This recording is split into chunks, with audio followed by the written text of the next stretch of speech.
هیوادوالو ته د پاسپورتونو د ویش لړۍ په 10 ولایتونو کې پیلېږي. الحاج عالمګل حقانی د پاسپورت عمومي رئیس تېره ورځ په یوه خبري ناسته کې د پاسپورتونو د ویش د لړۍ د پیلېدو خبر ورکړ. د پاسپورتونو د ویش لړۍ په پروان، کاپیسا، لوګر، میدان وردګ، غزني، دایکنډي، فاریاب، غور، نورستان او بدخشان ولایتونو کې پیلېږي.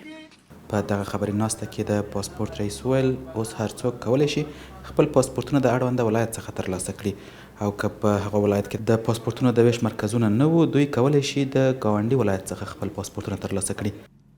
هر څوک باید په خپلو ولایتونو کې په خپلو مربوطه ولایتونو کې پاسپورت ترلاسه کړي.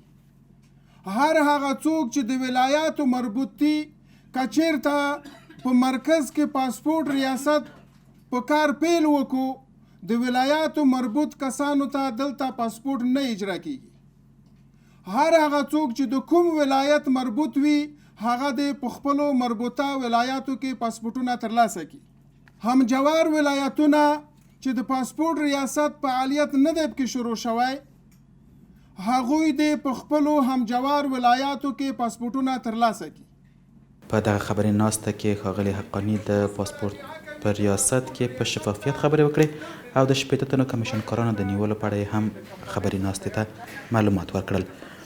یو مهمه نکته باید زه تاسو ته ووایم چې د پاسپورت ریاست کارمندانو، د پاسپورت ریاست موظفینو، د پاسپورت ریاست محافظینو وکولی شو چې 80 کسان هغه کمیشنکار ونیسي او د قانون منګولو ته یې وسپاري چې په یو او په بل نوم باندې د افغانستان د مظلوم ملت نه پیسې اخیستلې 400 600 او $1000 بهتر اخیستو.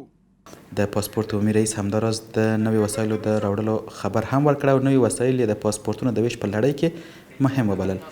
او نور چې کوم ماشین آلاتي سامانونه دي هغه موږ د خارج هیوادو کې موږ کسان لګلی دي، هغه ماشینونه راوړي، نوي ماشینونه موږ لګوو.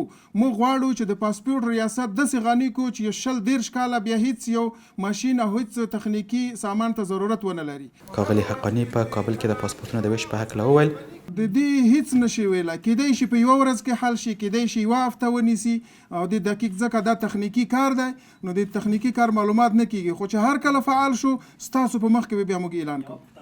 غونډه د خبریالانو په پوښتنو سره پای ته ورسېده.